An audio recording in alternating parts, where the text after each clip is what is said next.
فلا اقسم بمواقع النجوم، یہ لا جب آتا ہے پہلے تو وہ مخاطب کی بات کی نفی کرنے کے لیے، میں اٹ از لائک دیٹ، یہ نفی ہے۔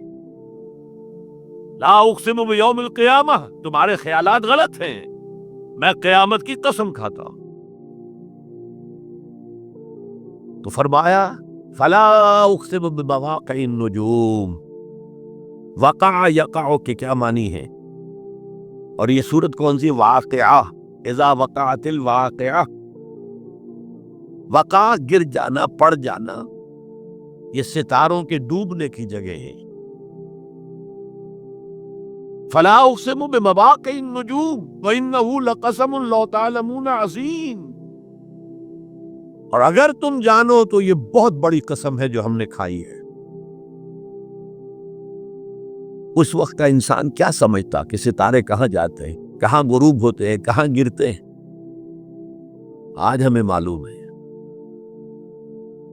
سورہ حامیم سجدہ میں جو کہا گیا ہے سنریہم آیاتنا فی الآفاق وفی انفسہم حتی یتبین لہم انہ الحق، ہم انہیں اپنی نشانیاں دکھائیں گے آفاق و انفس میں، یہاں تک کہ یہ بات واضح ہو جائے گی کہ قرآن حق ہے۔ آج ہمیں معلوم ہے خلا میں بلیک ہولز ہیں، اور یہ بلیک ہولز بڑے بڑے ستاروں کے پچکنے سے، پچک جانے سے پیدا ہوئی، اور جب وہ بڑے ستارے پچکتے ہیں، جو خلا پیدا ہوتا ہے، ویکوم، اس میں بڑی طاقت ہوتی ہے، اس کے پاس سے کوئی سیارہ، کوئی ستارہ گزر جائے اسے کھینچ لیتا ہے قبر کے اندر۔ یہ بلیک ہولز کا تصور۔ اسی لیے اللہ نے اس وقت کے لوگوں کے لیے کیا کہا؟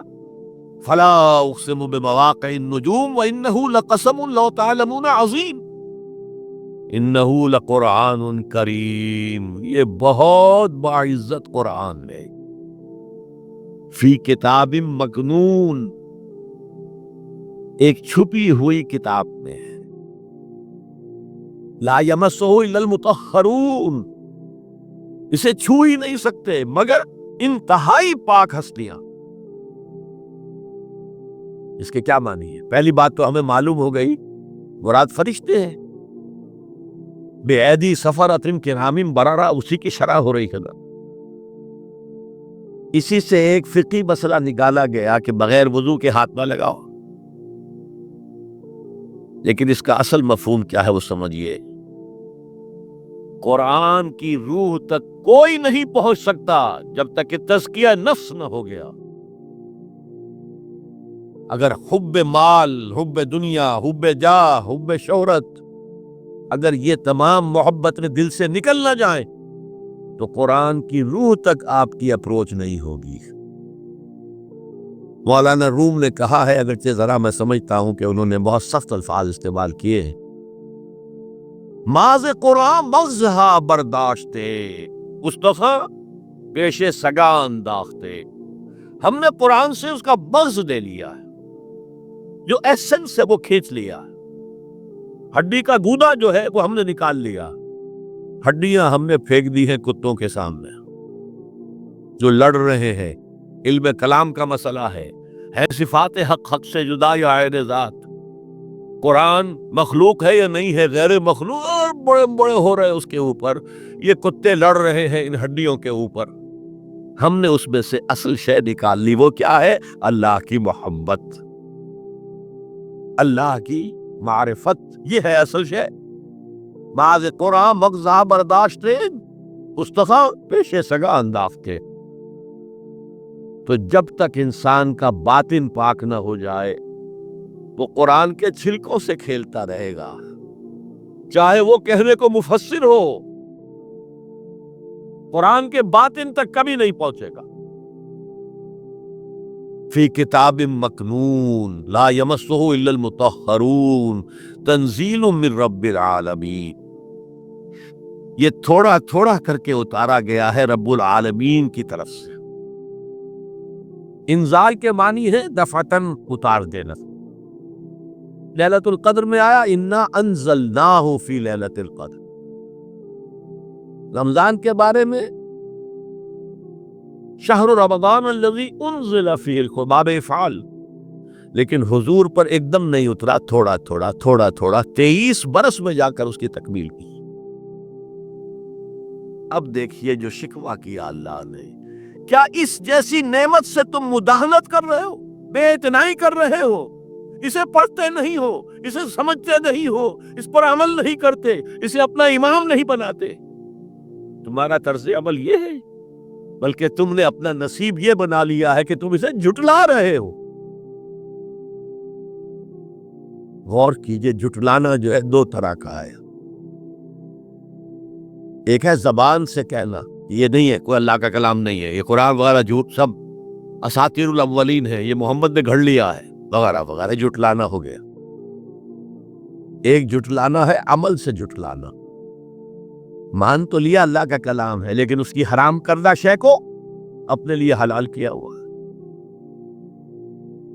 حدیث نبوی ہے، ما آمن بالقرآن من استحل محارمہ، اس شخص کا قرآن پر کوئی ایمان نہیں ہے جو اس کی حرام کردہ چیز کو اپنے لیے حلال ٹھہرانا۔ اس اعتبار سے غور کیجئے، اور اس کی مثال بھی دی ہوئی ہے سورہ جمعہ میں، مثل الذین حملوا التوراة ثم لم يحملوها كمثل الحمار يحمل اسفارا بئس مثل القوم الذین کذبوا بآیات اللہ واللہ لا یہدی القوم الظالمین۔ مثال ان لوگوں کی جو حامل تورات بنائے گئے تھے اور پھر انہوں نے اس کی ذمہ داری کو ادا نہیں کیا، اسے قائم نہیں کیا، اس کے احکام پر عمل نہیں کیا۔ جیسے فرمایا ہے سورہ اعراف میں، قل یا اہل الکتاب، کہہ دیجئے اے نبی صلی اللہ علیہ وسلم، اے کتاب والو، لستم علی شیء حتی تقیموا التوراة والانجیل وما انزل الیکم من ربکم، تمہاری کوئی حیثیت ہماری نگاہ میں نہیں ہے، تمہارا منہ نہیں ہے کہ ہم سے دعا کرو، جب تک کہ تم تورات اور انجیل کو اور جو کچھ نازل کیا گیا تمہاری طرف اسے قائم نہیں کرتے۔ آج اللہ ہماری دعائیں نہیں سنتا، 30 لاکھ جا کر حج کرتے ہیں، دنیا کے حالات میں کوئی ذرہ برابر فرق آتا ہے؟ اول تو حرام کی کمائی سے حج ہو رہا ہے، تو حج ہے ہی نہیں سرے سے۔ جو کچھ کرتے گئے تھے سودی کاروبار، وہی آ کر دوبارہ شروع کر دیے۔ سرکاری ملازم تو جو رشوت پہلے لے رہے تھے اس کے بعد آ کر شروع کر دیا۔ یہ کیا ہے؟ یہ تکذیب بالعمل ہے، جھٹلانا ہے۔ تم نے اپنا نصیب یہ بنا لیا ہے کہ تم قرآن کو جھٹلا رہے ہو، جیسے کہ انہوں نے جھٹلایا تھا۔ مثل الذین حملوا التوراة ثم لم يحملوها كمثل الحمار يحمل اسفارا، ان کی مثال ان گدھوں کی سی ہے جن پر کتابوں کا بوجھ لاد دیا گیا۔ مکالمات فلاطوں، گٹھڑی باندھ کر گدھے کے اوپر رکھ دیجئے تو کیا وہ واقعی منطقی اور فلسفی بن جائے گا؟ یہ مثال اللہ دے رہا ہے۔ اور یہ مثال کیوں دی گئی ہے؟ اس آئینے میں ہمیں ہماری تصویر دکھائی گئی ہے۔ تم اگر قرآن کا حق ادا نہیں کر رہے تو تمہاری مثال وہی ہے جو یہود کی تھی۔ بئس مثل القوم الذین کذبوا بآیات اللہ، بری مثال ہے اس قوم کی جس نے اللہ کی آیات کو جھٹلایا۔ تو زبان سے تو یہودیوں نے کبھی نہیں جھٹلایا تورات کو، عمل سے جھٹلایا ہے۔ یہ وہ 5 مقامات ہیں جن میں اللہ تعالیٰ نے خود اپنے کلام کی شرح بیان کی ہے، تعریف کی ہے، اس کی عظمت کو بیان کیا۔ اب میں آپ کے سامنے ایک حدیث رکھنا چاہتا ہوں، حضور نے کیا فرمایا۔ ایک حدیث سنا چکا ہوں آپ، عن عثمان بن عفان رضی اللہ تعالی عنہ قال قال رسول اللہ صلی اللہ علیہ وسلم خیرکم من تعلم القرآن وعلمہ، تم میں سے بہترین لوگ وہ ہیں جو قرآن سیکھیں اور سکھائیں۔ یہ حدیث بڑی عجیب ہے، یہ ترمذی میں بھی ہے اور دارمی میں ہے، اور اس کے راوی حضرت علی ہے رضی اللہ تعالی عنہ۔ عن علی رضی اللہ عنہ قال، حضرت علی فرماتے ہیں انی سمعت رسول اللہ صلی اللہ علیہ وسلم یقول، میں نے سنا اللہ کے رسول صلی اللہ علیہ وسلم کو یہ کہتے ہوئے، انہا ستکون فتنۃ، ان قریب ایک بہت بڑا فتنہ رونما ہوگا۔ حضرت علی فرماتے ہیں قلت، میں نے عرض کیا مل مخرج منہا یا رسول اللہ، اے اللہ کے رسول یہ فرمائیے اس فتنے سے بچنے کا، نکلنے کا راستہ کون سا ہوگا؟ جیسے آپ بڑے بڑے حالوں میں دیکھتے ہیں ایگزٹ، عرب ممالک میں لکھا ہوتا ہے مخرج، اگر کہیں آگ لگ جائے، کہیں دھواں بڑھ جائے تو نکلو، لال جو روشنیاں ہیں ان کے اندر جو نیچے دروازے ہیں ان کی طرف جاؤ، یہ مخرج ہے جان بچانے کی ہے۔ یہاں ایک لحظہ توقف کر کے ہمارا اور صحابہ کا جو فرق ہے اس کو نوٹ کر لیجیے۔ اگر ہم ہوتے تو کیا پوچھتے؟ حضور یہ فتنہ کب آئے گا، کدھر سے آئے گا، کیوں آئے گا، کیا ہوگا؟ یہ سارے سوالات کرتے نا، جن کا عمل سے کوئی تعلق نہیں، معلومات ہے۔ حضرت علی نے کچھ نہیں پوچھا، بس آپ نے فرما دیا کہ بہت بڑا فتنہ ہوگا، تو بس ہمیں یہ بتائیے کہ اس سے نکلنے کا راستہ کیا ہے۔ اب سنیے حضور کی زبان سے قرآن مجید کی مدح۔ قال کتاب اللہ، فتنوں سے بچانے والی اللہ کی کتاب ہے۔ فیہ نبأ ما قبلکم، اس میں تم سے پہلے جو تھے ان کی بھی خبریں ہیں، قوم نوح اور قوم عاد اور قوم ثمود اور قوم مدین اور آل فرعون اور سدوم اور عمورہ کی بستیوں کے حالات ہیں کہ نہیں؟ وَخَبَرُ مَا بَعْدَكُمْ، اس میں تمہارے بعد جو آنے والے حالات ہیں وہ بھی درج ہے۔ ذرا کھدائی کر کے نکالنا پڑتا ہے ورنہ حالات موجود ہیں۔ ایک اوپر کی چیز ہے، سامنے کی چیز ہے، ایک ذرا اندر سے کھدائی کر کے، لیکن یہ کہ حضور فرما رہے ہیں خبر ما بعدکم وحکم ما بینکم، اور جو بھی اختلافات تمہارے درمیان ہو گئے ان کا فیصلہ بھی اس کتاب میں موجود ہے۔ کاش کہ ہم اپنے مذہبی اختلافات کو رفع کرنے کے لیے قرآن کی طرف رجوع کریں، جو حبل اللہ ہے، واعتصموا بحبل اللہ جميعا ولا تفرقوا۔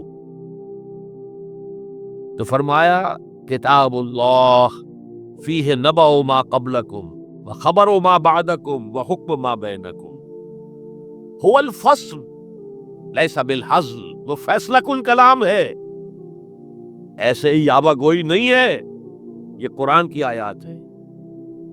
انہ لقول فصل وما هو بالحزل، سورہ طارق کے اندر آیا، طارق میں هو الفصل لیس بالحزل من ترکہ من جبار قسمہ اللہ، اگر کوئی جبار شخص اپنی سرکشی میں اس قرآن کو ترک کر دے گا اللہ اسے پیس کر رکھ لے گا۔ وَمَنِ ابْتَغَى الْهُدَىٰ فِي غَيْرِهِ أَضَلَّهُ اللَّهُ، اور جو کوئی ہدایت حاصل کرنا چاہے گا قرآن کے سوا کسی اور چیز سے، اللہ اسے لازماً گمراہ کرے گا۔ کتاب ہدایت تو یہ ہے۔